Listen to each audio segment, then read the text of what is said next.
सभी को हमारे यूट्यूब चैनल अभिनव क्लासेस मोस्ट वेलकम है दोस्तों। तो दोस्तों ये वीडियो है बिहार एसआई दरोगा प्रैक्टिस सेट नंबर आपका 339 नंबर का प्रैक्टिस सेट है। इसमें दोस्तों आज की वीडियो में 5 क्वेश्चन कम कर दिया हूँ। आज केवल 45 क्वेश्चन आपको शामिल किया हो, जिसमें आपका इंपॉर्टेंट प्रश्न होता है, जिसमें आपका जीएस, जीके और करंट अफेयर्स का पार्ट्स होता है। और इस वीडियो का जो पेज होगा दोस्तों, पीडीएफ पेज, ये टेलीग्राम चैनल के पर जो आपको मिल जाएगा। लिंक वीडियो के डिस्क्रिप्शन बॉक्स में है, वहाँ पे जाके टेलीग्राम चैनल को ज्वाइन कर सकते हैं और इस पीडीएफ का जो दोस्तों आप बेनिफिट उठा सकते हैं। दोस्तों अब तक मैं इस सीरीज़ के माध्यम से 17,000 क्वेश्चन में करवा चुका हूं, जो कि काफ़ी इंपॉर्टेंट है आपके एग्ज़ाम की दृष्टि से। अगर इतना आप क्वेश्चन करके जाते हैं तो 85% क्वेश्चन हमारे वीडियो सीरीज से मिलेगा। क्योंकि देखिए, number of video, number of question कम नहीं है ये दोस्तों। अगर आप टेस्ट सीरीज लगाएंगे तो एक टेस्ट सीरीज में 16 सेट होता है, आपका 1600 क्वेश्चन कवर होगा। लेकिन यहाँ पे अब तक जो मैं 17,000 क्वेश्चन करवा चुका हूँ, जो कि काफ़ी इंपॉर्टेंट है एग्ज़ाम की दृष्टि से। लेट नहीं करेंगे, चलेंगे पहला क्वेश्चन पर। पहला क्वेश्चन यहाँ पे स्क्रीन पे आ चुका है। पूछा गया है कि किस संविधान संशोधन के माध्यम से पंचायती राज व्यवस्था की स्थापना की गई। यहाँ पे कौन सा संशोधन था जिसमें पंचायती राज की स्थापना हुई थी? तो ये था 73वां संविधान। कौन सा संविधान? 73वां संविधान। और ठीक है, तो इस क्वेश्चन का जो राइट आंसर है यहाँ से डी ऑप्शन है। किसी भी ऑप्शन पे आपको डाउट है ना, कमेंट आप कर सकते हैं। बढ़ते हैं आप। अगला क्वेश्चन यहाँ पे 2 नंबर का है। पूछा गया कि अंतर्राष्ट्रीय न्यायालय के न्यायाधीशों का कार्यकाल कितने वर्ष का होता है। ये क्वेश्चन कितने बार एग्जाम में पूछ चुका है दोस्तों, ये रिपीटेड सीरीज का क्वेश्चन है। तो देखिए दोस्तों, टोटल जो होता है 1 मिनट, टोटल जो होता है ये 9 वर्ष का होता है। कितना कार्यकाल होता है? 9 वर्ष का होता है। तो यहाँ से आपका सी ऑप्शन सही हो जाएगा, 9 वर्ष। बढ़ते हैं आपका 2। अगला क्वेश्चन यहाँ से पूछा गया है दोस्तों 3 नंबर में। फिनलैंड की राजधानी कहाँ है? जो फिनलैंड है इसकी यहाँ पे कैपिटल पूछा गया है, ठीक है ना। तो फिनलैंड की कैपिटल है हेलसिंकी। कौन सा जगह है इसका?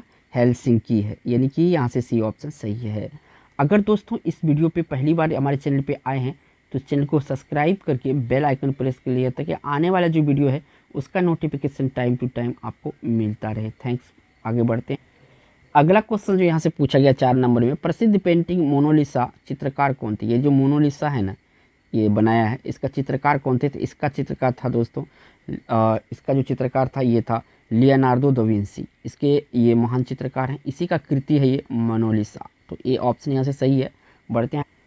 अगला जो यहाँ से क्वेश्चन पूछा गया 5 नंबर में, विश्व में प्राकृतिक हीरा का सबसे बड़ा उत्पादक देश कौन सा है? प्राकृतिक हीरा का सबसे बड़ा उत्पादक देश इनमें से बताना है। यहाँ पे देखिए 4 ऑप्शन दिया हुआ, इनमें से आपको राइट आंसर ढूंढना है। तो इस क्वेश्चन का जो राइट आंसर है, सबसे बड़ा उत्पादक है हीरा का दक्षिण अफ्रीका। कौन सा देश है? दक्षिण अफ्रीका है। याद रखेंगे इस क्वेश्चन का आंसर। बढ़ते हैं आपका अगला क्वेश्चन जो यहाँ से पूछा जा रहा है आपसे 6 नंबर में, गाजी की उपाधि धारण करने वाला दिल्ली का सुल्तान सल्तनत का पहला शासक कौन था? ये पहला शासक था जिनके बारे में पूछा गया है, गाजी की उपाधि धारण किया था, ये था गयासुद्दीन। कौन था? ये गयासुद्दीन था। तो यहाँ से आपका सी ऑप्शन सही है, गयासुद्दीन। बढ़ते हैं आपका 7। अगला जो क्वेश्चन यहाँ से पूछा गया है दोस्तों 7 नंबर में, अंकुरवाट का मंदिर किस देश में है? अंकुरवाट का जो मंदिर है ये किस देश में है? तो इसको भी आर मार्क को बहुत बार रिपीट हो चुका है क्वेश्चन, ठीक है।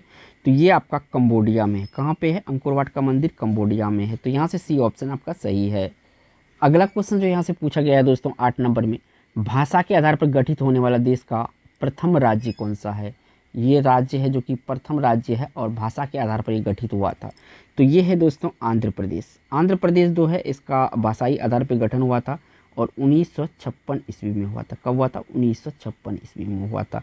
तो यहाँ से आपका डी ऑप्शन सही होगा। बढ़ते हैं आपका अगला क्वेश्चन जो यहाँ से पूछा गया है दोस्तों 9 नंबर में, भारत का न्यायिक सलाहकार कौन होता है? यहाँ पे पूछा है न्यायिक सलाहकार कौन होता है। तो न्यायिक सलाहकार यहाँ पे जो ऑप्शन है 4 दिया हुआ, तो सॉलिसिटर जनरल जो होता है ये न्यायिक सलाहकार होता है। तो ये ऑप्शन सही हो जाएगा। न्यायिक सलाहकार कौन होता है? भारत का सॉलिसिटर जनरल होता है, याद रखेंगे।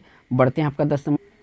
अगला क्वेश्चन जो यहाँ से पूछा गया 10 नंबर में, टी पद शब्द किस खेल से? ये जो टी शब्द है ना, टी, ठीक है, ये किस खेल से संबंधित है? टी, तो टी जो है आपका ये संबंधित है गोल्फ से। गोल्फ में ये शब्द का इस्तेमाल होता है, टी शब्द का। तो यहाँ से याद रखेंगे गोल्फ।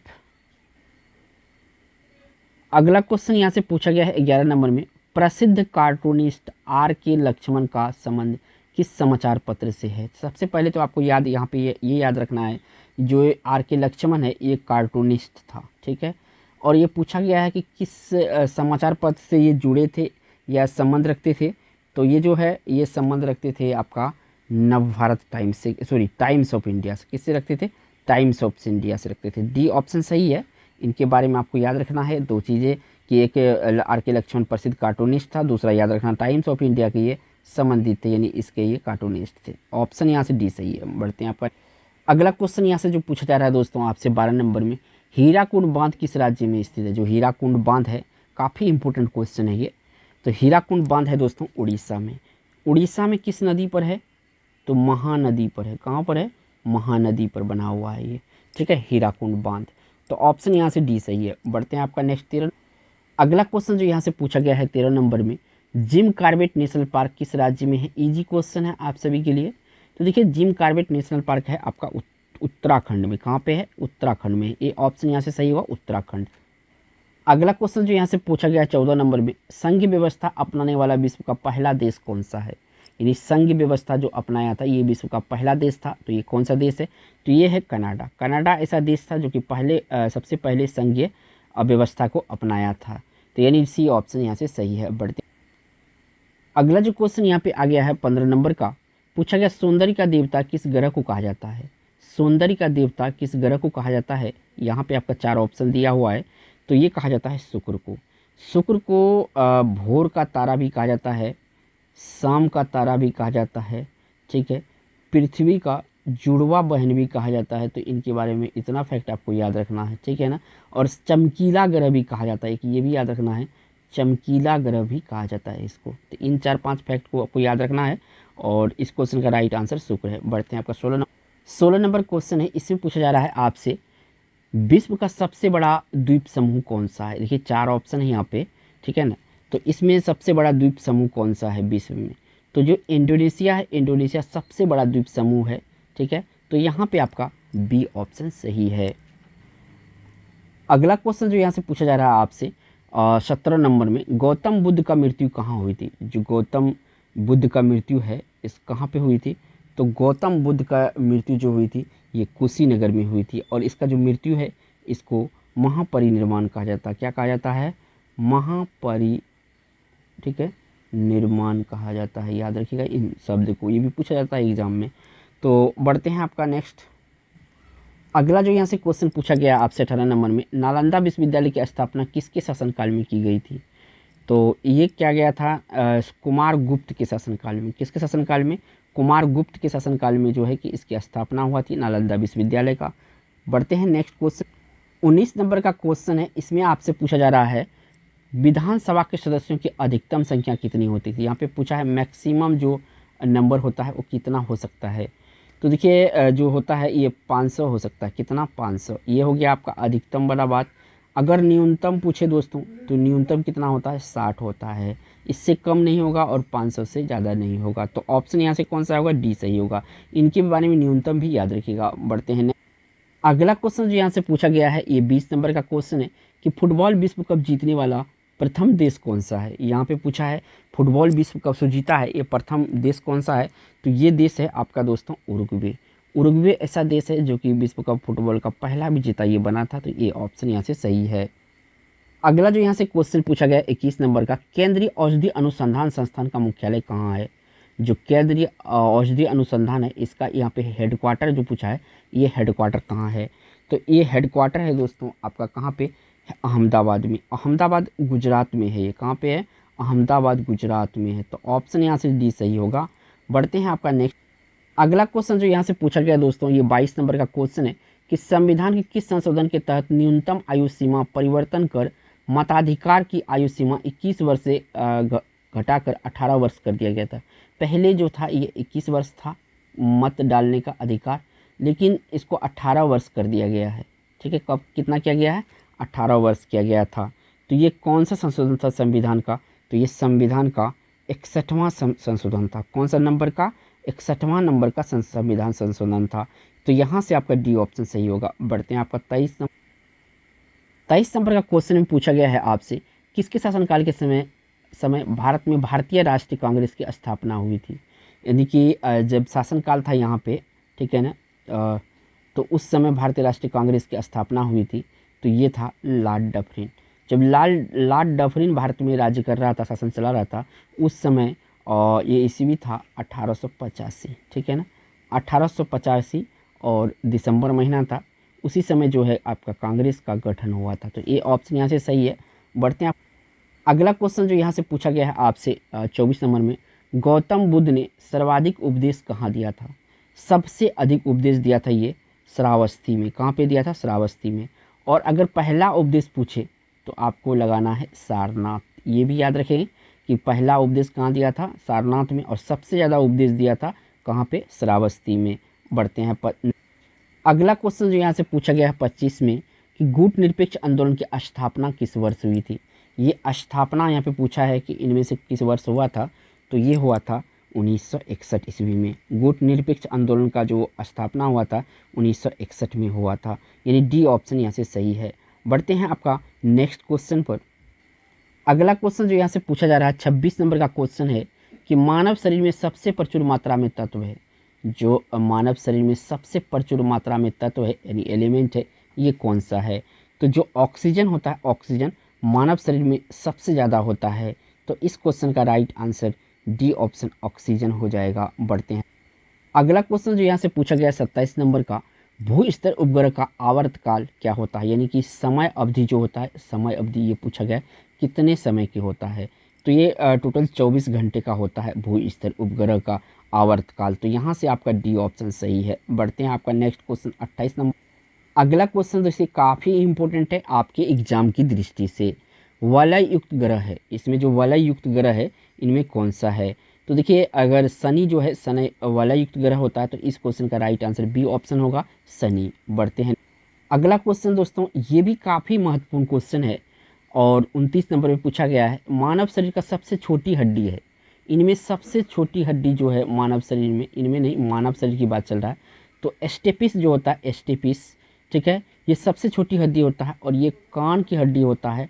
टोटल इनको 3 + 3 जो होता है, तो दोनों कान से मिला के 6 होता है। अगर यहाँ पे पूछा जाए कि सबसे बड़ा हड्डी कौन सा होता है, तो फीमर होता है। कौन सा होता है? तब यहाँ पे आपको बताना है फीमर, ठीक है। फीमर कहाँ की हड्डी होता है? तो जांघ की हड्डी होता है। ये कहाँ की हड्डी होता है? जांघ की हड्डी होता है। ये जितनी भी बात मैं बता रहा हूँ दोस्तों काफ़ी इंपॉर्टेंट है आपके एग्जाम की दृष्टि से। बढ़ते हैं आपका 30 अगला क्वेश्चन जो यहाँ से पूछा गया है 30 नंबर में, न्यूक्लियस की खोज किसने की थी? जो न्यूक्लियस है इसकी खोज किसने की थी? तो इसका खोज जो किया गया था रॉबर्ट ब्राउन के द्वारा किया गया था। किसके द्वारा किया गया था? रॉबर्ट ब्राउन के द्वारा न्यूक्लियस की खोज किया गया था। सी ऑप्शन सही है। और एक कोशिका का पार्ट होता है। किसका पार्ट होता है? यानी इंग्लिश में सेल जिसे कहते हैं, इसी का ये पार्ट्स होता है न्यूक्लियस। बढ़ते हैं आपका 31 नंबर। अगला क्वेश्चन यहाँ से पूछा जा रहा है आपसे 31 नंबर का कि पृथ्वी की आयु का आकलन किया जाता है। जो पृथ्वी की आयु है ना, आयु आकलन किस विधि से किया जाता है? काफ़ी इंपॉर्टेंट ये भी क्वेश्चन है आपका। तो देखिए यूरेनियम डेटिंग विधि से पृथ्वी की आयु ज्ञात की जाती है। यहाँ पे एक लिखा है कार्बन डेटिंग। तो इससे किसी भी जीवाश्म जो होता है, ठीक है ना, तो जीवाश्म की अवधि प्राप्त की जाती है, यानी इसकी आयु प्राप्त की जाती है। बढ़ते हैं आपका अगला क्वेश्चन जो इसमें पूछा गया दोस्तों 32 नंबर में, माई स्टोरी किस प्रसिद्ध क्रिकेट खिलाड़ी की जीवनी है? ये जो माई स्टोरी है ना, किसकी ये जीवनी है? तो देखिए 4 ऑप्शन है इसमें। तो ये है माइकल क्लार्क। माइकल क्लार्क का जो जन्म हुआ था ये आपका ऑस्ट्रेलिया में हुआ था। यहाँ के पूर्व क्रिकेटर हैं और 2011 और 15 के बीच टेस्ट और एक दिवसीय अंतर्राष्ट्रीय ओडीआई दोनों के ऑस्ट्रेलिया की क्रिकेट टीम के कप्तान रहे थे और 15 क्रिकेट विश्व कप में ये जीत दिलाया था यहाँ, इसे ये इम्पोर्टेंट है। बढ़ते हैं आपका 33 नंबर क्वेश्चन। अगला क्वेश्चन जो यहाँ से पूछा जा रहा है दोस्तों 33 नंबर में, मानव निर्मित प्रथम उपग्रह था। तो मानव निर्मित प्रथम उपग्रह जो था ये था स्पुतनिक फर्स्ट। कौन था? स्पुतनिक फर्स्ट जो है प्रथम मानव निर्मित उपग्रह था। तो ये सी ऑप्शन यहाँ से सही होगा। 4 अक्टूबर 1975 को बनाया गया था जब सोवियत संघ की स्पुतनिक फर्स्ट को लॉन्च किया गया था। दुनिया का पहला कृत्रिम सैटेलाइट एक बॉल का आकार का था और इसका वजन केवल 183 पाउंड था, ठीक है, ये आपका। और इसका परिक्रमा करने में लगभग कितना समय लगा था? तो 98 मिनट लगा था। इनको भी साथ के साथ याद रखिएगा। बढ़ते हैं आपका नेक्स्ट अगला क्वेश्चन जो यहाँ से पूछा जा रहा है दोस्तों 34 नंबर में, पानी की गंदगी से फैलने वाला रोग है। पानी की गंदगी से फैलने वाला इनमें से रोग कौन सा है? तो ये जो आपका यहाँ पे टाइफाइड है, ये पानी की गंदगी से फैलता है। तो डी ऑप्शन सही होगा, टाइफाइड। गैस्ट्रोएंटेराइटिस, डायरिया, डर्मेटाइटिस, पेचिस और सिगेलोसिस, ये जो बीमारी है ये जल जनित बीमारियां होती है। क्या होती है, इनके बारे में भी याद रखें, ये जल जनित बीमारियां होता है। एग्जाम में ये ना पूछ के आपसे यही पूछ दे तो कोई बात नहीं, मैं ये भी आपको दे दिया हूँ। बढ़ते हैं आप अगला क्वेश्चन जो यहाँ से पूछा गया है 35 नंबर में, एक मनुष्य की स्थिर नाव से 5 मीटर प्रति सेकंड की चाल से कूदा और नाव 0.5 मीटर प्रति सेकंड की चाल से खिसकी। बताइए कि नाव का द्रव्यमान मनुष्य के द्रव्यमान का कितना गुना है। अगर इसको कैलकुलेशन करिएगा तो कितना गुना हो जाएगा, तो ये हो जाएगा दोस्तों आपका 10 गुना। कितना हो जाएगा, 10 गुना हो जाएगा। तो डी ऑप्शन यहाँ से सही है। बढ़ते हैं आपका अगला क्वेश्चन यहाँ से जो पूछा गया 36 नंबर में, विद्युत आवेश का मात्रक क्या है। जो विद्युत आवेश है इसका मात्रक क्या है। तो देखिए विद्युत आवेश का मात्रक होता है कूलम। क्या होता है, कूलम जो होता है विद्युत आवेश का मात्रक होता है। बी ऑप्शन यहाँ से सही होगा। बढ़ते हैं आपका सही अगला क्वेश्चन जो यहाँ से पूछा गया दोस्तों 37 नंबर में, सबसे भारी धातु है, इनमें सबसे भारी धातु कौन सा है ये बताना है। यहाँ जो ओस्मियम है, ओस्मियम ये सबसे भारी धातु होता है। तो यहाँ से आपका बी ऑप्शन सही हो जाएगा। भारी धातु कौन सा है, ओस्मियम है। तो यहाँ याद रखिएगा ओस्मियम जो है सबसे भारी धातु होता है। बढ़ते हैं नेक्स्ट। ये जो क्वेश्चन आया है ये 38 नंबर का है। पूछा गया द्रवित पेट्रोलियम में जटिल मिश्रण होता है। ये किसका जटिल मिश्रण होता है, कहने का यह सीधा सीधा अर्थ होता है कि जो आपका द्रवित पेट्रोलियम है किसका मिश्रण है। तो प्रोपेन और ब्यूटेन का मिश्रण है। किसका मिश्रण है, प्रोपेन और ब्यूटेन का मिश्रण है। इसको एलपीजी कहते हैं, लिक्विड पेट्रोलियम ठीक है, एलपीजी लिक्विड पेट्रोलियम गैस कहा जाता है। ठीक है, इन्हीं का ये रूप है प्रोपेन और ब्यूटेन, इन्हीं का नाम दोनों मिल के बना है एलपीजी। ठीक है, याद रखिएगा इनके बारे में भी। बढ़ते हैं आपका अगला क्वेश्चन यहाँ से पूछा गया 39 नंबर में, जब किसी दर्पण को कोण से घूर्णित किया जाता है तो प्रवर्तित थीटा किरणें घूर्णन होगा। जब किसी दर्पण को कोण से घूर्णित किया जाए तो परावर्तित किरणें, यहाँ पे सॉरी मैं गलती से पढ़ दिया था, परावर्तित थीटा किरणें जो है यहाँ पे थीटा है, थीटा किरणें का घूर्णन होगा। तो थीटा किरण का घूर्णन होगा θ/2। कितना हो जाएगा, θ/2 हो जाएगा। तो इस क्वेश्चन का राइट आंसर यहाँ से θ/2 बी ऑप्शन होगा। बढ़ते हैं अगला क्वेश्चन यहाँ पे जो आया है 40 नंबर का क्वेश्चन है। पूछा गया ट्रेडमिल टेस्ट कौन सी चिकित्सा से संबंधित है। जो ट्रेडमिल टेस्ट है ये किस चिकित्सा से संबंधित है।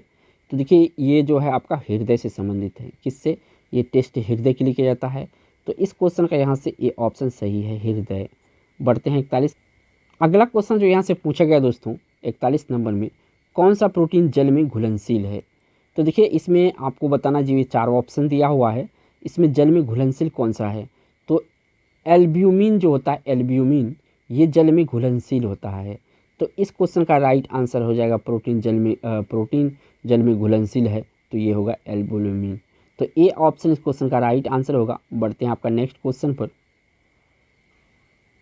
अगला क्वेश्चन जो यहाँ से पूछा गया है दोस्तों आपसे 42 नंबर में, निर्वात में प्रकाश की चाल होती है। जो निर्वात होता है ना दोस्तों, निर्वात में प्रकाश की चाल सबसे अधिक होती क्या होती है, सबसे अधिक होती है। लेकिन कितना होती है ये पूछा गया है। तो देखिए ये जो होता है लगभग में 3 लाख मीटर सेकेंड होता है। ठीक है, लेकिन यहाँ पे 3 × 10⁸ मीटर सेकेंड होगा इस क्वेश्चन का राइट आंसर। ठीक है, वैसे 3 लाख। तो बढ़ते हैं आपका नेक्स्ट 43 नंबर।